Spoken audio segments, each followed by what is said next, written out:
Bom dia. Bom dia, né, amor? Conectando-se Ao Facebook Live. e aguardando os nossos irmãos se conectarem. Ó, Regiane. Ó, Regi! Bom dia, Ruth Zimanski, Tânia Ferreira Lima. Então, gente, né, estamos aqui dando um drible no povo, né? Entrando num horário diferente. Agora, consegui chegar em casa, gente, viu? Né? Hoje o trânsito deu uma atrapalhadinha, né? E a gente se programou para começar no horário, mas infelizmente não conseguimos, né? Né, pastora? Mas estamos aqui, graças a Deus, né? E graças a Deus que você também está aí com a gente, né, pastora? Exatamente. Vamos lá. Gente, que é isso? Nós estamos no verão, vocês têm certeza? Aqui, ó, estamos todos encapuzados aqui, com frio. Gente, Ai, que frio. Parece que nós estamos nos Estados Unidos, que agora, essa época, é esse tempinho, 16 graus, né? Lá, né? 16, 14, 12. Aqui não, né? Aqui era para estar quentinho. Mas vamos lá. Gente, então, sem mais delongas, né?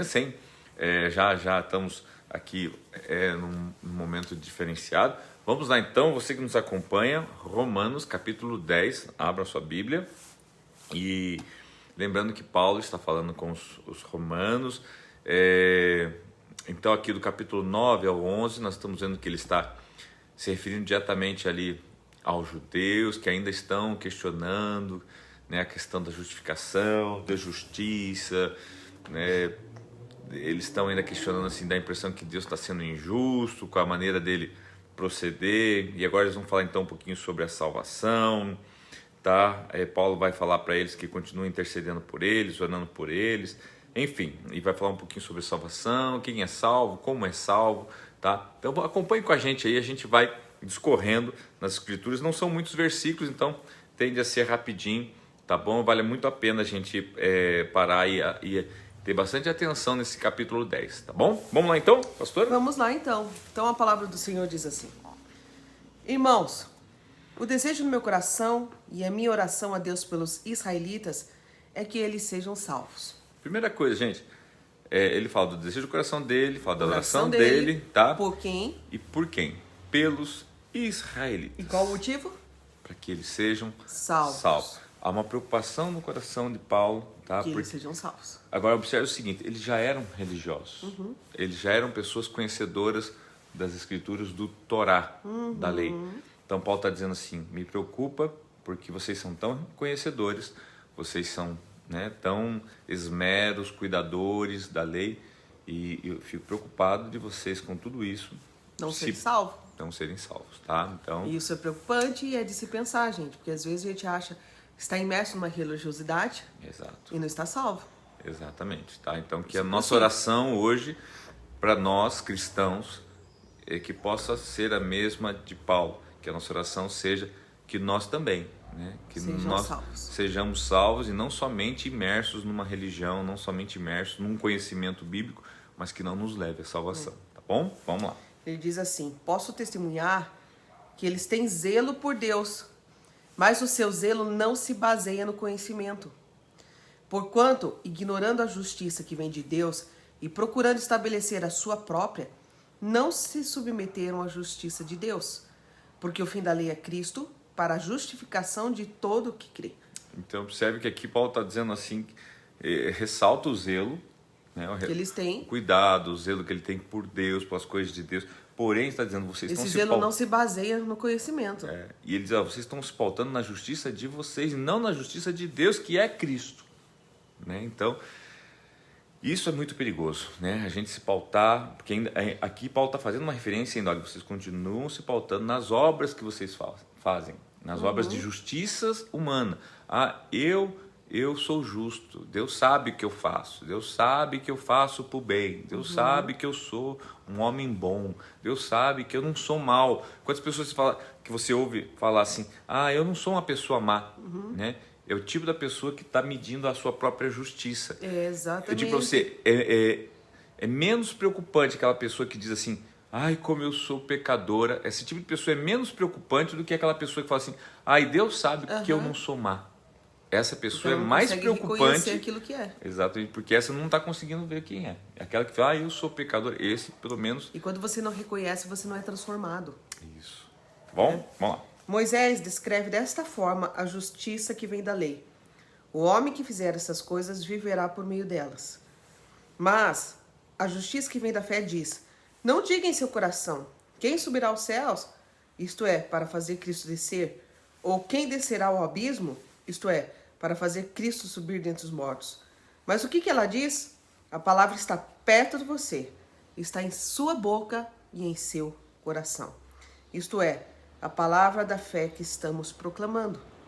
Se você confessar com a sua boca que Jesus é Senhor e crer em seu coração que Deus o ressuscitou dentre os mortos, será salvo, pois com o coração se crê para a justiça e com a boca se confessa para a salvação. Como diz a Escritura, todo que nele confia jamais será envergonhado. Não há diferença entre judeus e gentios, pois o mesmo Senhor é Senhor de todos e abençoa ricamente todos os que o invocam. Porque todo aquele que invocar o nome do Senhor será salvo. Então aqui responde, tá? A primeira pergunta. Quem será salvo, tá? E como será salvo? Ou melhor, primeiro, como será salvo e quem será salvo, tá? Então a primeira pergunta, como será salvo? O versos 9 então responde: se confessar, né, com a sua boca, tá? Com a sua boca que Jesus é Senhor e crer em seu coração. Então são duas ações. Exatamente. A confissão, né? A sua Da confissão boca. E crer no coração que Deus o ressuscitou dos mortos, será salvo. Tá? Porque Então, ele fala que a palavra está perto de você, na sua boca e no seu coração. E Por daí, isso que você e daí fala ele com a boca explica e o com o porquê coração. confessar e o porquê crer. Né? O verso seguinte, Porque né? com o coração se crê Para a justiça, e com a boca se confessa. para a salvação. Tá? E daí agora então vem a segunda pergunta, que Quer dizer, não adianta como? só você crer no seu coração. Não. Você precisa confessar. Confessar. Tipo, eu creio em Deus, mas se você não confessa, Exatamente. né? Aqueles que estão ao teu redor sabem. Sabem que você é um cristão. Tipo, não, eu creio no meu coração. Mas você confessa Exato. aquilo que crê? Tá? E daí, como diz escrito, todo o que nele confia jamais será envergonhado. Daí o versos 12. Não há diferença entre judeu e gentil. Então agora sim, né? Quem vai ser salvo? Não há diferença, é quem confessa. Tá? Então não importa. Não é? Por quê? Porque os judeus achavam que só os judeus iam ser salvos. Assim como hoje tem gente que acha que só a denominação X vai ser salvo. Não, é quem confessa. Ele é Senhor de todos, todos. e abençoa todos que o invocam. Exatamente. Tá? É isso aí. Vamos lá então, versos 14. Como, pois, invocarão aquele em quem não creram? E como crerão naquele de quem não ouviram falar? E como virão se não houver quem pregue? E como pregarão se não forem enviados? Como está escrito, no entanto, nem todos os israelitas aceitaram as boas novas. Pois Isaías diz: Senhor, quem creu em nossa mensagem? Consequentemente, a fé vem por se ouvir a mensagem. E a mensagem é ouvida mediante a palavra de Cristo. Mas eu pergunto, eles não ouviram? Claro que sim. Aqui então, primeiro, a importância de se ver que Paulo, como ele está falando aos judeus, então ele está citando um texto do Velho Testamento de Isaías, tá? Por isso que ele fala, né, sobre crer. Ele começa a citar esse texto de Isaías que fala assim: como é que você vai crer se não tiver quem pregue? É necessário que tenha pessoas que preguem, ou seja, que fale, né, que testemunhe, que declare com a boca, né? Então ele começa a citar esses textos, porque ele está falando com o judeu, então ele tem que citar, né, o Velho Testamento. Depois, o que acontece?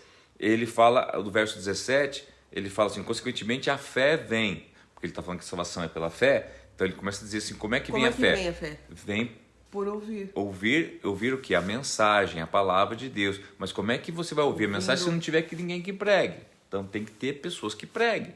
Tá? Então ele começa a atrelar uma coisa à outra. Enquanto nós estamos falando a palavra do Senhor aqui, isso está gerando fé em você, porque você está ouvindo. Exatamente. Daí o verso 2 ele fala: mas eu pergunto, eles não a ouviram? Né? Claro que sim. Claro que sim, eles ouviram. Então, quer dizer, eles têm fé para crer. Tá? Vamos lá. A sua voz ressoou por toda a terra e as suas palavras até os confins do mundo. Novamente pergunto, será que Israel não entendeu? Em primeiro lugar, Moisés disse: farei que tenho ciúmes de quem não é meu povo. Eu os provocarei a ira por meio de um povo sem entendimento. Aqui ele está citando o livro de Joel, queridos. Tá? Então, de novo, ele está citando. Porque para nós lemos isso aqui, a gente não se remete ao Velho Testamento, mas para o judeu ele lembra. Né? Então, você vê que ele está provocando o judeu, lembrando: ó, estou citando para vocês coisas que vocês conhecem. Tá? Então, ele está lá cutucando o judeu. Tá? E Isaías diz ousadamente: Agora ele vai para Isaías de novo. Fui achado por aqueles que não me procuravam. Revelei-me àqueles que não perguntavam por mim. Aqui ele está provocando mais um pouquinho, porque o judeu achava que era só o judeu que ia ser salvo. Daí ele está dizendo: olha, lembra que Isaías falou, fui achado por um povo que não era meu, que não me procurava, que não me buscava, entendeu? Mas a respeito de Israel ele diz: o tempo todo estendi as mãos a um povo desobediente e rebelde. Aqui ele está falando: porque vocês são desobedientes e rebeldes, e eu estendi a mão para vocês. Tá? E quem eu não estendi, me buscou, me encontrou. E vocês foram desobedientes e rebeldes. Queridos, e você, talvez você fale assim, né? Glória a Deus que nós recebemos, nós obedecemos, nós ouvimos. E hoje nós, né, que não somos judeus, fomos achados, encontrados muito bem. Mas você vai ver que amanhã, no capítulo 11, vai ser para o nosso lado que vai pegar.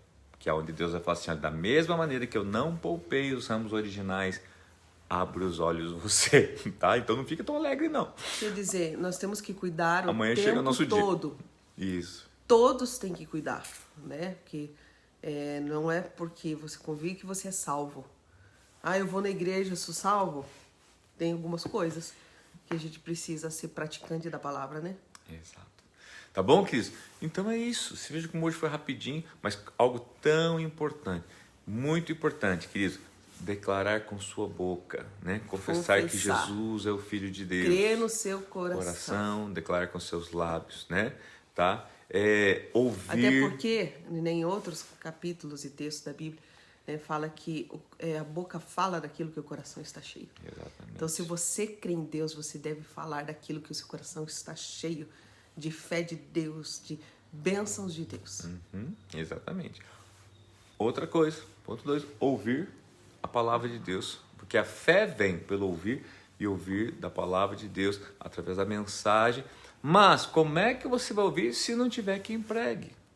Precisamos pregar as boas novas. Sim. E a pregação, irmãos, não é só um pastor, não é só um evangelista, não é só um mensageiro. Você precisa pregar. Todos nós temos que pregar a palavra de Deus, né? Falar da mensagem, da fé. E deixa eu te dizer uma coisa para você. Nós estamos num tempo, queridos, onde nós precisamos viver de fé em fé. Você sabe que muitos de nós queremos ver sinais, mas eu vou lembrar você de uma coisa que Jesus falou. Jesus falou, você lembra o que Jesus falou para os religiosos? Em tempo de religião muito aflorada, Jesus falou para os religiosos assim: a vocês não será dado sinais, a não ser do profeta Jonas. Lembra qual foi o sinal do profeta Jonas? Foi uma palavra dizendo: a vocês só é dado esse sinal, arrependam-se, porque senão serão todos destruídos. E Nínive ouviu essa palavra, essa mensagem, vestiu o pano de saco, se arrependeu, colocou cinza na cabeça, e Deus não destruiu os ninivitas, tá? E Jesus estava falando para os religiosos daquela época: se vocês querem um sinal, este será o sinal, uma palavra de que vocês devem se arrepender. Não será dado outro sinal. Os judeus queriam o quê? Sinais, maravilhas, prodígios. Os sinais foram dados para os gentios que não conheciam a palavra. Mas para quem conhece a palavra, é dado palavra para obedecer. Hoje, mas eu não sou judeu, eu sou gentil. Só que nós hoje já cansamos de ver sinais, já temos a palavra, não vai ser dado outra coisa para nós, para a nossa geração, a não ser palavra. E a palavra que Deus tem para nós nesses últimos tempos é: arrependa-se. Coloque pano de saco, coloque cinza na cabeça, arrependa-se, porque Jesus está voltando. Tá bom? Isso aí. É sério, gente. Esse é o sinal, tá bom? Deus abençoe todos vocês, né? Um beijo grande no teu coração. Vamos saudar aqui os nossos irmãos.